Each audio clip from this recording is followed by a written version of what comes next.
Yung tinatawag nating bautismo. Alam niyo?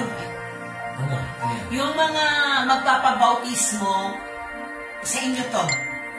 Tsaka sa mga taong nagtatanong, ano ba stand namin sa baptism? Diretso ang sagot. Ang baptism o water baptism ay bautismo sa tubig ng pagsisisi ng kasalanan. Amen. Pakinggan nyo ang Acts chapter 13, ang ating Tagalog. Acts chapter 13 verse 24, babasahin ko yung English. When John had first preached before his coming the baptism of repentance to all people of Israel. Alam nyo, dito sa context ng Acts chapter 13 verse 24, nagsimula ang bautismo sa bansa, sa taong bayan ng Israel. Kasi yung New Testament, alam naman natin, obviously, continuation ng Old Testament. Kaya, si Juan Bautismo o Baptista, no? Si John the Baptist, nagbautismo in preparation sa pagdating ni Jesus Christ. Kung ating i-analyze, tingnan nyo maigi ito. Sabi ni John the Baptist, bakit kailangan ka magpabaptize sa akin kay Jesus Christ? Ang sabi ni Jesus Christ, to fulfill all righteousness. Makikita natin yan sa Matthew chapter 12 verse 18. Pero hindi ngayon yan ang topic natin. Ang topic natin yung bautismo ni John the Baptist, na si John the Baptist dumating in the power of the Spirit of Elijah. Yan ang tinatawag na water baptism. Saan ba galing yan, yung water baptism? Bakit kailangan yan? Hindi naman nakakaligtas yan, di ba? Sabi ng iba, hindi. Pero parte ng kaligtasan, pag binigyan ka ng pagkakataong mabautismoan, pinakikita mo sa tao, hindi pakitang tao, pinakikita mo sa tao na ikaw ay Kristiyano na nagsisi ka ng kasalanan. Basahin mo nga kapatid yung Tagalog, bibilisan natin yan. Acts chapter 13 verse 24. Sa Tagalog, Gawa 13:24. Basa. Tingnan nyo. Sige, basa. 13. Ayan mo. 13:24. Tagalog ka, di ba? Ako mamamaya ako. Ano yan? Sorry.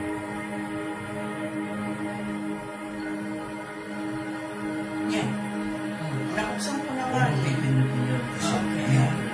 Sige. Dasade. Bago pa siya dumating ay nangaral si Juan ng bautismo ng pagsisisi sa buong bayan ng Israel. O, hindi ba? Yung bautismo, bago tayo pumunta doon sa pinanggalingan yan, tingnan muna natin yung background. Ang water baptism ay para sa pagsisisi ng kasalanan. Huwag kayo magpapabautismo kung hindi nyo alam yung dahilan.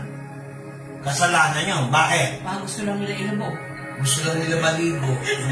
Walang masama. Pero ang bautismo, ilulubog ka. Ang salitang bautismo o baptize sa English means simply to immerse, simply to submerge, and then lift you up.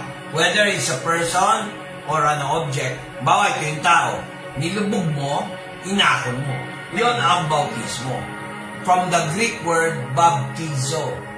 Okay? Ang ibig sabihin din ng baptism o bautismo, nilubog tayo, ibig sabihin, nilibing tayo kasama ni Kristo, kamatayan dahil sa kasalanan.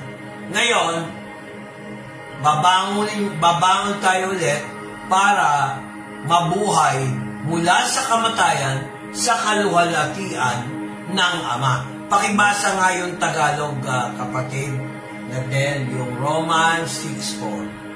Okay, Romans 6:4. Tayo nga'y nangalibing nakalakip niya sa pamamagitan ng bautismo sa kamatayan, na kung paanong si Kristo ay nabuhay ng maguli sa mga patay sa pamamagitan ng kaluwalhatian ng Ama, ay gayon din naman tayo'y makalalakad sa panibagong buhay. Hindi sinabing maligtas, pero sinabi kung anong ibig sabihin. Di ba pagka yung mga nabautismo sa inyo, ito kayo, nilubog sa tubig, yun yung kamatayan. Di ba? Pagka inaawang ko ulit, yun yung muling pagkabuhay.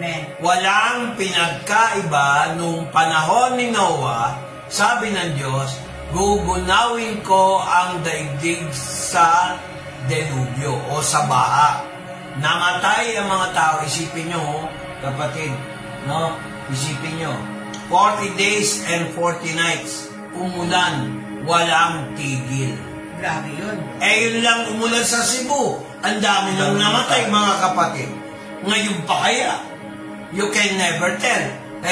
Pumasok yung bagyong Uwan sa Philippine Area of Responsibility, Flood Control Project Area of Responsibility. Medyo pinapaalala ko lang doon sa mga involved sa scam ng Ghost Project ng Flood Control Project. Isipin nyo yung kinurakot nyo, maraming namatay, maraming napinsala. Sana makonsensya kayo. Hindi, huwag mo sasabihin yun. Diyos ang magsasabi nun. Magsisi na kayo ng kasalanan. Pero I'm not pointing fingers sa mga tao yon. May pagkakataon pa silang bumawi. Kaya lang, yung namatay, hindi mo na mababawi. Siguro naman, nasa demonyo na yun. Pag hindi ka nagsisi ng kasalanan, sa demonyo ka. Kaya kung kayo nasa flood control project scam sa Cebu, mag-imbestiga kayo sa Ilocos. Huwag puro Bulacan. Di ba? Hindi puro Davao. Hindi puro Davao. Hindi, pati Bulacan na yun, ano nila eh. Hanggang ngayon, tigilan nyo na iimbestiga, gumawa na kayo ng batas. Kung talagang may kaso, kasuhan nyo na sa Supreme Court. Hindi yung puro investigasyon. Bawasan nyo yung insertion. Yan, isa yan sa mga problema. Yan ang solusyon. Patawag nyo si Bongbong kung talagang may nakita kayong kasalanan niya. Tawagin niyo si Romualdez. Tawagin niyo si... Hindi yung bintang kayo ng bintang, hindi niyo kasuhan. Yung mga taga-AFP, huwag kayong... Kunin niyo yung pera, talagang sa inyo yan. Pero huwag niyo sundin pagka gano'n, ha? Kung gano'n, ha? Ewan ko lang. Wala tayo masasabi. Hindi tayo politiko, hindi naman tayo lawmaker. Ayoko maging lawbreaker. Di ba? Ngayon, balik tayo. Basahin mo yung Romans 6:4. Therefore, we are buried with Him. Sino raw? Yung mga Kristiyano. Ang nagsasalita nito si Pablo. We are buried with Him by baptism unto death. Kung gabasahin, kung tatagalugin nyo ng online Tagalog, pakinggan nyo. Dahil dito, tayo ay inilibing sa Kanya, meaning si Jesus. Inilubog tayo sa kamatayan, katulad ni Kristo na nabuhay muli mula sa kamatayan. Bakit daw? Para sa kaluwalhatian ng Ama. Ganon din tayo dapat lumakad na may bagong buhay. Bagong lakad. Yan ang ibig sabihin ng baptism. Kasi nung si Noah, nung nagalit ang Diyos dahil sa katampalasan, sa masasamang isipan na ginagawa ng mga tao nung panahon ni Noah. Si Noah po ay ikasyam na henerasyon mula kay Adam and Eve. Nagalit ang Diyos, ginunaw niya ng tubig. Sino yung mga namatay? Hindi lahat, pero maraming namatay. Number 1, Nephilim giants. Mga taong naanakan ng mga babae na mga fallen angels. Ayon sa non-biblical sources as well as historical records, gaya ng Gilgamesh record sa Samaria, Mesopotamia. Pangalawa, yung mga hindi nakinig sa preaching ni Noah, preaching righteousness. Ba't ka Noah, ba't ka nagpapatayo ng barko o arko? Nung galing yung salitang arko barko. Malaking barko. Higanting barko. Ba't ka nagpapagawa ng barko sa disyerto? Ang init-init, hindi naman umuulan. Di ba ganyan yung remark ng mga, yung pinost ko, yung tungkol sa weather? Signal number, wala namang ulan. Ano bang klase yan? Kaya nga weather pabago-bago. So, ibig sabihin, weather lang yan. Kaya, di ba? Pa yun, ano nangyayari? Alam nyo, hindi lang kayo kinakausap ko dyan, pati yung dalawang kasama ko, si Mrs. at saka si kapatid na JM. So, makikita nyo, no? Mayroong parting, sasabihin nila, wala namang ulan. Ha, tinawa na nila. Nakakita ng Diyos yung pabor kay Noah na matuwid siya at tuwid sa pananampalataya. Inutusan siya ng Diyos. Gawa ka ng arko, kumuha ka ng pares, kaya uso na yung pares noong panahon ni Noah. Hindi lang doon sa Cavite yun. Hindi na yung pares yung kinakain sa mga restaurant. Di ba yung 7 pares, yung mga, hindi na nakuha yun sa Biblia. 7 pares is 7 pairs of clean and unclean animals. Ipinasok sa barko. Lagyan mo ng kwarto. Lagyan mo ng oil. Gopher wood. Ganito, 450 feet by 75 feet wide. And 45 feet tall. Di barko nga. Pumasok sila doon. Binahan ng 40 days and 40 nights. Humupa ang baha 1 year and 10 days. 357 days, which is equivalent to 365 days a year. Mga kapatid, konting basic mathematics lang. Gets nyo? Which is 365 cubits by etc. Hindi na natin kailangan. Yun ang origin ng baptism. Ngayon, sabi nila, anong kinalaman ngayon yan sa panahon nyo? Hindi ba binabaha ngayon? Marami namatay. Kasi, wag natin isisi mga taga Cebu. Magsisi ang buong taong bayan. Ba't nyo binoto yung hindi karapat-dapat? Hindi nyo pinag-pray. Di ba? Isa yon. Pangalawa, hanggat ngayon, pag-pray natin yung mga katampalasan nila, wala tayong karapatan, hatulan yung mga, sorry to use the word, yung mga gagong yon. Ang only way na magagawa natin, ipag-pray na magbago puso nila, kung may puso nga sila. Akakalungkot mga kapatid. Pagsisisi panahon pa ni Noah, tinuro na ng Diyos yan. Pagdating ni John the Baptist, hindi na bahang pinairal. Bautismo, ilulubog ka sa Jordan River, dumating si Jesus Christ. Di ba dapat magpapabautismo ka sa akin? Sabi ni Jesus Christ, hindi, kailangan tuparin ko yung tama. Kaya yun ang pinaka-doon. Kaya yung bautismo represents, hindi yan ang kaligtasan. Representation, a figure of baptism, the death and rising again of Jesus Christ. Na tayo nag-participate na may meaning. Hindi yung sunod tayo ng sunod. Religyoso ka nga, hindi mo naman alam kung yung ginagawa mo. Yun ang pinagkakaiba ng taong tapat na may pananampalataya. Amen. Faithful people are not blind. Religious people are blind. Bakit ka magiging blind? Hindi mo nga alam kung saan sa Biblia kinuha dito, yan ang bautismo. Ayan yung supporting verse, mga kapatid. Hindi turo ni Pastor Vic yan. Turo ng Biblia yan. Amen. Ano pa sabi rito? Yung ating pagkamatayan at mulang pagkabuhay ay gawain ng Diyos. We will be buried in Christ, we will rise with Him. Yan ang meaning ng baptism. Pakinggan nyo, Romans chapter 8, verse 11. Pakibasa nga, kapatid. Okay. Ngunit kung ang Espiritu niyaong bumuhay na maguli kay Jesus ay Tanda, ulitin mo. Ngunit kung ang Espiritu niyaong bumuhay na maguli kay Jesus ay tumira sa inyo, ang bumuhay na maguli kay Kristo Jesus sa mga patay ay magbibigay buhay naman sa inyong mga katawang may kamatayan sa pamamagitan ng kanyang Espiritu na tumitira sa inyo. Tingnan nyo ha, take note. Ano raw yun? Pinag-uusapan, makinig kayo ba iga? Kanina, tubig ang pinag-uusapan natin, bautismo. Ngayon, ang pinag-uusapan naman dito, yung Holy Spirit na nakatira sa templo niya. Amen. Sino yung templo niya? Yung katawan natin.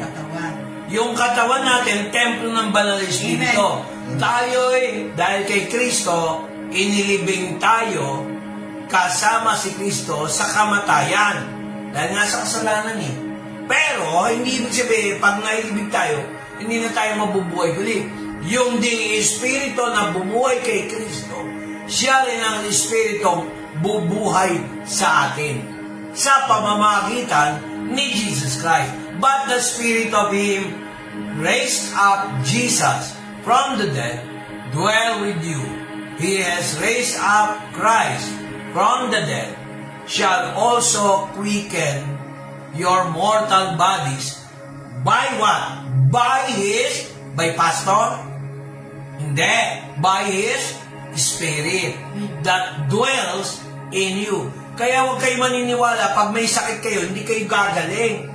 O kung talagang born again Christian ka, dapat angkinin mo yung Holy Spirit nakatira sa katawan mo. Amen. O, isang salita ko lang dyan.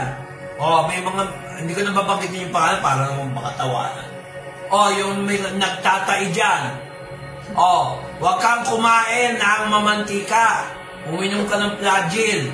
O, sa Spirit of Faith, Spirit of Christ, halukayin lahat ng amoebiasis, lahat ng panunaw na problema, lahat ng liver problem, kung meron yan, gagaling in Jesus Christ's name. Tapin mo na yan, kapatid. Huwag ka na magduda, hindi naman ako nagpagalit.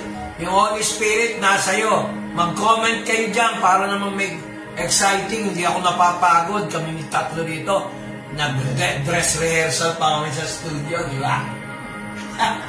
Joke lang mga kapatid. Alam niyo, paminsan-minsan mag-joke ka. Baka sa sobrang seryoso nyo, magkasakit kayo sa puso, kagaya ko. Huwag naman. Kasalanan yun. Amen ba? Amen. So, alam niyo yung lesson natin, no? Ang pangapat, ito nga yung sinasabi ko. Ang baptism, kung gusto mong maligo, maligo ka na. No? Walang masama. Pero ang baptism, hindi para paligo. Ang purpose niyan, tungkol sa relasyon kay Noah. Tingnan nyo, pakinggan nyo, ang 1 Peter 3:19 hanggang 21. Okay. Basahin mo yung hanggang 20, ikaw naman magbasa ng 21. Okay. JM. 1 Peter. Ayun, nakasulat oh. Nasusulat. Okay. Basahin mo naman. 1 Peter 3:19. Naiyang din ang kanyang iniyaon at nangaral sa mga espiritong nasa bilangguan. 20. Na ng unang panahon ay mga suwail na ang mga pagpapahinuhod ng Diyos ay nanatili noong mga araw ni Noe, samantalang inihahanda ang taong na sa loob nito'y kakaunti. Sa makatuwid ay 8 kaluluwa ang nangaligtas sa pamamagitan ng tubig. Oh, stop. Papaliwanag natin yan. Pansinin nyo, nung namatay si Kristo, no? Hindi naman talaga namatay, yung katawan lang niya namatay, no, ipinako. Pumunta siya sa mundo na mga espiritong napreso. Makinig kayo maigil. Sino yung mga nasa bilanggo o preso na espirito? Yon yung espiritu noong panahon pa ni Noah. Take note, babasahin ko yung English kung hindi totoo yung sinasabi ko. Ito po ay katuruan ayon kay Pedro. By which he also went, wala namang ibang pupunta ro, alam naman si Pedro, alam naman si Pablo, alam naman si Noah, patay na si Noah, nasa langit na yun. O sabi, by which he went, past tense, and preached into the spirits in prison. Kung babasahin mo ng isa lang yan, hindi mo maintindihan. Baka interpretation mo. Tingnan mo yung konteksto o context. Sabi niya, which sometimes were disobedient. Hindi ba disobedient yung mga tao nung panahon ni Noah? Tama. Tinawanan pa siya. Ba't ka nagpapagawa ng barko dito pa sa disyerto? Di ba dapat sa dagat yan? O sa ilog? Sabi mo, uulan, hindi naman umuulan. Ang araw, nakatirik yung araw, ang init-init. Nag-gets niyo ako, mga kapatid? Amen. Kaya sabi niya, sometimes we're where sometimes the world wants long-suffering of God. Nagtyaga si Lord, magtimpe. Dapat yan, sinunog doon yan eh. Pero ano sabi? Waited in the days of Noah while the ark was preparing, wherein few 8 souls were saved by water. Amen. Pero kung tutusin, saved by the ark. Hindi dapat water. Pero, ang water, sign of cleaning. Tama? Amen. Pinag-usapan mo tubig, paglilinis, Paglilinis. naliligo. Pero hindi yan ang message na gusto ka ni Pablo, ay ni Pedro. Ang sinasabi ni Pedro, symbol yan na nangyaring literal, pero symbol yung tubig ng kaligtasan ng 8 tao. Si Noah, si Mrs. Noah, at yung kanyang mga anak kasama ang kanilang kanya-kanyang asawa. Diyan din nakita yung All Souls Day. Huwag niyo sabihin wala silang kamag-anak na namatay dyan. Alam naman pamilya lang ni Noah ang iniyakan nila. Nag-gets nyo ba ako? Amen. Kaya namatay, kaya nagkaroon ng All Souls Day nung panahon nila. Although hindi na tinatawag na All Souls Day, dyan na uso yung binibisita yung labi ng iyong mahal sa buhay. Kahit hindi mo nga mahal sa buhay, binibisita eh. Kung mayroong ganon, naniniwala ka ba? Amen. Tingnan mo yung ibang supportero, hindi naman lahat. Hinuhukay kasi may gintong ngipin. Di ba? Yung iba naman, kinukuha yung kandila. O, di ba? Tama yung sinasabi ko. So, mga kapatid, ito yon. Ito ang sabi nga rito, verse 21, basa. JN. Nakalipat, si kapatid ni JN. At ang bautismo na siyang kalarawan nito, ang nagliligtas sa inyo ngayon, hindi sa pag-aalis ng karumihan ng laman, kundi bilang paghihiling sa Diyos ng isang malinis na budhi sa pamamagitan ng muling pagkabuhay ni Jesucristo. Nakita niyo? So, ibig sabihin, hindi naman kaligtasan yung bautismo, pero nilalarawan ang kaligtasan. Naintindihan niyo ako? Amen. Hindi siya naglilinis ng libag. Sabi nga rito, the life figure unto baptism does now save us. Yung meaning. Kasi iba, bobo eh. Sorry to use that word ha. Baptism daw nakakaligtas. Hindi mo na tingnan yung umpisa. Life figure nga eh. Life figure that baptism does now save us. Life figure. Ang life figure doon, yung kaligtasan sa tubig. Answer of a good conscience. Pag nagpabautismo ka, bautismo ng pagsisisi, bautismo kay Jesus Christ, kaligtasan, resurrection of Jesus Christ. Death and resurrection of Jesus Christ, represented by immersion sa water, buried with Him, umahon ka mula sa tubig, resurrection. Amen po ba? Amen. So maraming hindi nakakaintindi niyan. May another supporting verse po dyan. Baka sabihin nyo, ay, interpretation lang ng Baptist yan. Interpretation lang ng Methodist yan. Interpretation lang ng JIL yan. Interpretation lang ng full gospel. Hindi.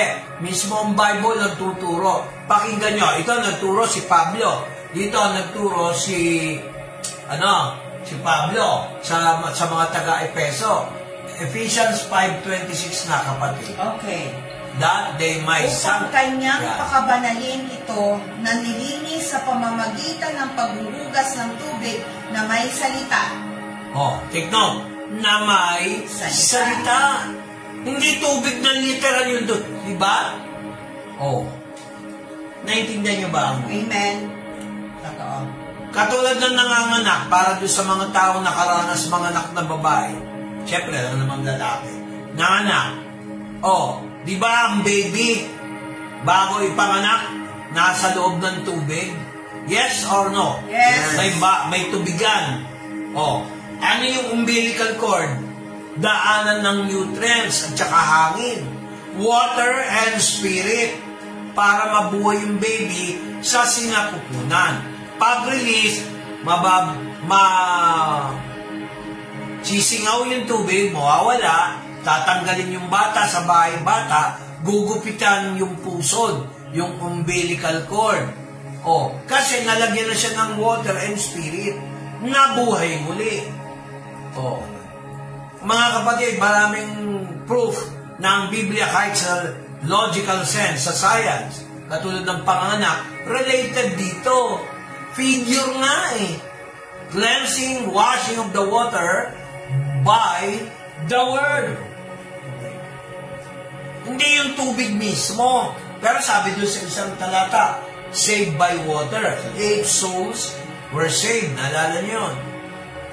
Oh. Kaya mga kapatid, alam niyo na kung anong ibig sabihin ng bautismo. Paglilinis para magkaroon ng konsyensya. Kaya ka nagbautismo kasi nakukonsyensya ka. Amen po ba? Amen. Kaya importante yan. Kaya kung magpapabautismo kayo, entiendes nyo dapat ito. So kanina, water baptism, tapos spirit baptism, mamaya, baptism of fire. Maraming tao po, pag ginamit yung salitang baptism of fire, kapighatian. Figure of speech sa English. Pero, halos parehas sa Hebrew and Filipino languages. Pag sinabing baptism of fire, yan ay dapat nating intinding maigi. Dito sa Matthew chapter 3 verse 11. Sabi nga ni Juan Bautista, o itinatawag natin John the Baptist o John the Baptizer. Sabi niya, meron darating na higit pa sa akin. Hindi ako karapat-dapat kalagin ang sintas ng kanyang sapatos o kanyang tsinelas o yung kanyang sandalyas. Tingnan niyo bakit? Si Juan Bautista ay nagbabautismo sa pamamagitan ng tubig. Kaya walang binabautismo ang bata. Oo, kasi hindi yan. Amen? Kaya yung bautismo, tubig. Kung binautismohan si Kristo nung baby pa siya, dapat binanggit sa Bible. Mali maraming maling katuruan. No? At yung purity ng dugo ng bata compared sa purity ng adult, aminin natin, mas malinis ang dugo ng bata kaysa sa matanda. Kaya sabi nga nila, nagbiruan ay, mas matanda sa akin yan. Mas maraming kasalanan yan. Tama, mali. Di ba? Pero hindi lagi. May mga tao. Oo nga, makasalanan. Pero meron na nanadya. Nagpapatuloy pa rin sa kasalanan. Totoo. Dapat hindi. Alam na niya yung kasalanan. Yes. Pakinggan nyo ang pagkakaiba ng baptism of water mula kay John the Baptist, pero nagpabaptize din si Jesus, at yung baptism in the name of Jesus Christ. Kasi mayroong mga grupo, particularly sa mga Pentecostal, iba raw yung baptism of spirit and fire kay doon sa baptism kay Jesus Christ. Pwede ba mag-aral muna kayo ng grammar? Magbasa nga kayo ng Biblia? Insulto sa Diyos yun Tingnan nyo Matthew chapter 3 verse 11 to 12. Pero basahin mo muna yung verse 11. Babasahin ko muna yung English. I indeed baptize you with water unto repentance. But he that comes after me is mightier than I, whose shoes I am not worthy to bear. He shall baptize you with the Holy Ghost, with fire. sino kaya yung magbabaptize sa kanila ng with fire na sinasabi ni Juan Bautista? Pakinggan nyo yung Tagalog para mas makakita. Sige, Sa Mateo 3:11. Sa katotohanan ay binabautismohan ko kayo sa tubig sa pagsisisi. Datapwat ang dumarating sa hulihan ko ay lalong makapangyarihan kaysa akin, na hindi ako karapat-dapat magdala ng kanyang pangyapak. Siya ang sa inyo'y magpapabautismo sa Espiritu Santo at apoy. Makita nyo, meron daw maghigit sa kanya. Kita nyo ang kababaang loob ni John the Baptist. Gayahin natin siya. Huwag tayong katulad ng ibang pastor na parang napakalahat ng blessing nasa kanya. Parang lahat ng gift. Kiniklaim mo na yung glory ni Lord eh. Porket ba may Ephesians 2:2 eh, kiniklaim mo na yung glory. Mali yun. Gayahin natin yung kababaan loob ni John the Baptist. No? May darating daw, babautismohan sa pagsisisi. Pero yung isa, babautismohan sa banal na espiritu at may apoy. Kaya doon pumapasok yung gift. Gift of understanding, gift of prophecy, casting out of demons, gift of healing, gift of helps. Lahat ng gift na yan, gift yan, bigay ng Holy Spirit yan. Amen. Hindi yan galing sa'yo. Amen. Galing sa Diyos. Kaya tayo mga Kristiyano, pag tayo gumagalaw sa Panginoon, huwag tayong magyabang. Kahit ako hindi pwede magyabang. Amen. Dapat nga, kami mga pastor. Maraming pastor, mayabang pa. Hindi ako naninira, totoo naman. Tapos nasisira pa sa pera. Tapos kung siraan ako. Kaya ako hindi natutuwa sa mga ganong naalay ko. Mga kapatid, ayoko maghatol. Ang mga ugali nila para mga Pariseo. Pinatawad ko na sila. Pero tingnan mo pa rin sila hindi nagbabago. Makakalungkot kaya. Pakinggan nyo yung Matthew 3:12. Handa mo yung babasahin ko yung English. Whose fan is in his hand. He will thoroughly purge his floor. Gather his wheat into the garden. But he will burn up the chaff with unquenchable fire. Okay, basa Tagalog. Nasa kamay niya ang kanyang kalaykay at lilinisin niya ang kanyang lihikan. Titipunin niya ang kanyang trigo sa kamali. Subalit ang ipa ay susunugin niya sa apoy na hindi napapatay. Ibig sabihin si Jesus Christ, may power, Holy Spirit, and fire na hindi namamatay. Kaya siya yung may susi sa langit eh. Siya yung may susi sa impyerno, kaya niya. Tingnan niyo kung gaano kapangyarihan ni Jesus Christ. Amen. Amen. Tapos, sabi na ay si Jesus ka na, meron ba namang kalaykay, ilalagay niya dun sa pugon, kukunin niya yung trigo, yung mga natitirang branches, hindi naman lahat kasi yung pang-harvest, susunugin sa pugon. Mga kapatid, tayo ba ay Kristiyanong ilalagay sa pugon na may apoy, na walang katapusan, o tayo ilalagay dun sa kanyang bodega, ano sabi mo yan?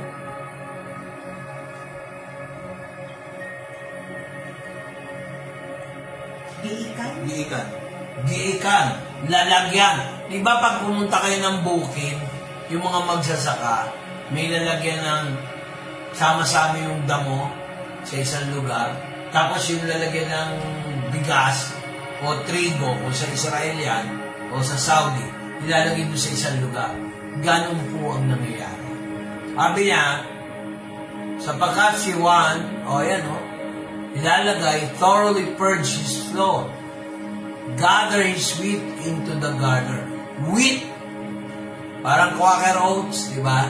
Yung grain ng Quaker Oats. Ilalagay dito yun. So, ganyan ang sabi niya. O ngayon, punta na tayo. Pastor, ano ba itong baptism of fire? Ang baptism of fire, depende sa sentence. Sa Biblia, ang ibig sabihin, pagsubok. Ang ibig sabihin, tutupukin kung anong klaseng Kristiyano tayo. Katulad ng ginto, na ang ginto, pinupurify yan 7 times hanggang wala ng impurities. Kung hindi pure gold yun. Kaya nga may karat eh. Pagka ang ginto galing sa iron ore, hinihiwalay yung carbon, hinihiwalay yung silver, hinihiwalay yung mga ibang impurities, gaya ng argon, helium, xenon, gases, hanggang lumitaw yung Ag. Ano yung Ag? Mag-aral kayo ng chem. Gold. Di ba? Au, mercury. K, potassium. May matatandaan mo kayo. So, nakakatuwa ng pag-aral. So, mga kapatid, ganito yan. Acts 1:5. Tingnan nyo ang sabi ni Jesus Christ. Ang nagsasalita dito, si Jesus Christ. The risen or resurrected Jesus Christ. Acts 1:5. Basa. Sapagkat tunay na si Juan ay nagpabautismo ng tubig, datapwat kayo'y babautismuhan sa Espiritu Santo na di na malalaunan pa. Yon. Kaya tayo, mga kapatid, magkakaroon tayo ng water baptism at kung loloobin ng Diyos, magkakaroon tayo ng Spirit baptism. Amen. Diyan lalabas lahat kung ang Kristiyano ka. Pag wala, hintayin mo ulit. Ganun talaga yun. So mga kapatid, dito yung, kung naalala nyo, nagsalita yung mga apostol na pagkamananlasing. Pagkamananlasing. Nag-speaking tongues sila. Oy, wag, mga taga-Galilea, mga taga-Jerusalem, kung akala nyo yung mga apostol ay lasing, eh 3 oras pa lang, sabihin, 9 o'clock pa lang ng umaga. Hindi sila lasing kung hindi napupuno sila ng banal na espiritu. Sabi ng mga Arabo, Median, Persian, mga nakikinig. Di ba yung mga tao yan, hindi naman nag-aral? Di ba mga Galilea yan, mga Hudyo? Bakit pag sila nagsasalita, naintindihan namin sinasabi nila? Paano sila natuto? Kinasihan sila ng banal na espiritu dahil nabautismohan sila ng espiritu at apoy. Amen. Kaya may tongues of fire. Minsan mamamani ka siya. Para doon sa mga may vision, ikaw, magagamit mo yun. Huwag ka lang mag-iayabang. Hindi naman nagyabang si Mrs. Amen ba? Amen. Tingin ka naman sa screen para kasi Diyos yun. Yung sa dating daan, yung dating doon. Nakaganon. Para tayo nasa... Ako, Pastor, yung Bible ko. Pero kung masyadong mababanggal, kasi para kasi Diyos yun yung natutulog. Yung ay kasama ni Elise, ni Pete, Brad Pitt, Alien. Tuloy may tatlo tayo. Kaya mga kapatid, pinapatawa ko kayo. Kasi pagka masyado kayo seryoso, mawalan ka ng galang makinig. Tingnan nyo, no? So, ganun din yung sinabi ni Jesus.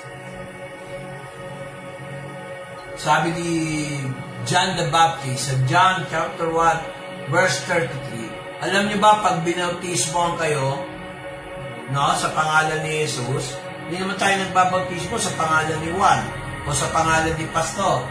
Di ba? Sa pangalan ng church. Hindi. Binabautismo tayo sa pangalan ni Kristo. Amen. Pagka ginaya mo yung style na ginagawa ni Jesus Christ, magkakaroon ka ng ganitong experience. And I knew him not, but he that sent me to baptize with water, the same said to me.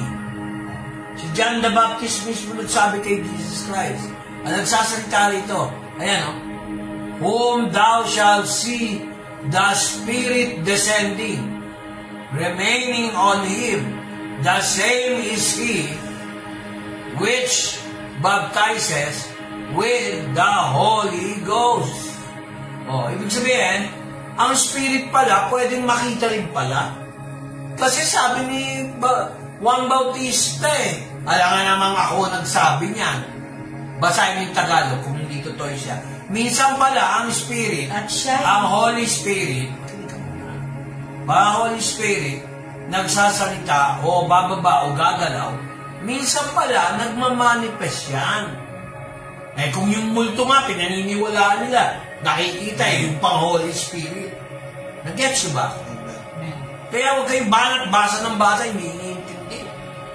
Mapansin nyo, pag ako nagbibigay ng sitas, pinaliliwanag ko. Kasi pag hindi nyo naintindihan, sayang lang na nakawin ng demonyo.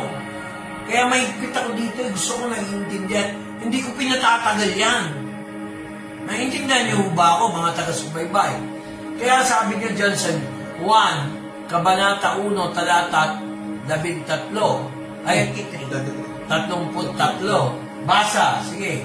At siya'y hindi ko nakilala, datapwat ang nagsugo sa akin upang bumautismo sa tubig, ay siyang nagsabi sa akin, ang makita mong babaan ng Espiritu at manahan sa kanya ay siya nga ang bumabautismo sa Espiritu Santo. Sino pa yun? This is Jesus Christ. Ang tinutukoy ni John the Baptist o John, sa ibang version, the Baptizer. Nawa, wag hadlangin ang banal na Espiritu na maunawaan nyo ang aral. Hindi yung nagmamadali, bilisan mo naman dyan, Pastor. Ang hindi nila alam, pinag-uusapan natin ang bautismo ng banal na Espiritu. Acts 19:4, sabi nito, sinabi ni Pablo, si John the Baptist daw, nagbaptize tungkol sa pagsisisi. Pero yung mga nananampalataya kay Kristo Jesus, kakaiba yun. Kaligtasan. Bautismo ng kaligtasan. Hindi lang naman bautismo ng kaligtasan ang meron Meron nga bautismo sa Espiritu sa hangin. Mamaya, may example tayo niya. Acts 19:4, pakibasa muna para maintindihan. Dito, ikaw. Acts 9, Tagalog. Sinabi ni Pablo, nagbautismo si Sino nagsabi? Pablo. Okay, tuloy. Nagbautismo si Juan ng bautismo ng pagsisisi na sinasabi sa mga tao na sila ay manampalataya sa darating na kasunod niya. Sa makatuwid ay kay Jesus. Amen. Kasi ganito yan. Amen. Alam mo, anong panahon na yun, si Juan Bautista lang ang kakilala niya. Parating pa, magpinsan yan Lamang, mas matanda si John the Baptist kay Jesus Christ. Amen. Kaya nagpabautismo si Jesus Christ sa pinsang buo niya. Anak si John the Baptist o baptizer, John the Baptizer, anak ni Elizabeth. Magpinsan sila ni Jesus Christ. Nakita si Elizabeth at saka si Maria na nanay ni Jesus. At tumalon yung baby, kumilos, sumipa. Ewan ko kung nag-aerobics yun. Nung narinig niya yung pangalan ni Jesus sa bibig ni Mary. Pareho silang naglilihi. Yun yung nagkita sila. Lumundag ang bata sa aking tiyan nang marinig niya ang pangalan ng aking Panginoon. Nausap niya ang nanay ng Panginoon. So mga kapatid, marami kayong matututunan sa salita ng Diyos. Ang bautismo ay para sa pagsisisi. Kaya ang mga Pariseo, puro yabang, hindi naman lahat, pero ilan lang ang matino, nagpabautismo para public display lang. Pakitang tao, hindi nagsisi ng kasalanan. Mga kapatid, panahon pa ni John the Baptist, pagsisisi ng kasalanan, tamang pagsamba ang tinuturo. Ngayon, dumating si Jesus Christ, ipinako pa. Hindi siya pinaniwalaan kasi ang dating niya ordinary. Para yung pastor niyo, ang tingin nila mababa. Walang dating. Ganun ang mga tao Pero hindi nila iniisip yung aral ng Diyos. Ngayon, meron tayong wala rito sa notes. Makikita natin yung, naalala nyo yung mga kapatid, last na to, no? Naalala nyo ba yung dumaan ang Israelita, ang pangunguna ni Moses sa Red Sea? Naipelikula pa nga yung 10 Commandments. Bumuka yung tubig, dumaan ang mga diba? Hindi sila nabasa, yung mga Israelita. Dumaan. Sinundan nila yung ulap, ang glory ng Panginoon. Hindi sila nabasa, nakaahon sila, lagpas ng Red Sea, na nahati sa dalawa, nagyelo, dumaan sila doon. Alam mo ba na nabautismoan sila sa Espiritu? Papatunayan ko sa inyo yan, hindi ako nagsabi niyan, si Pablo.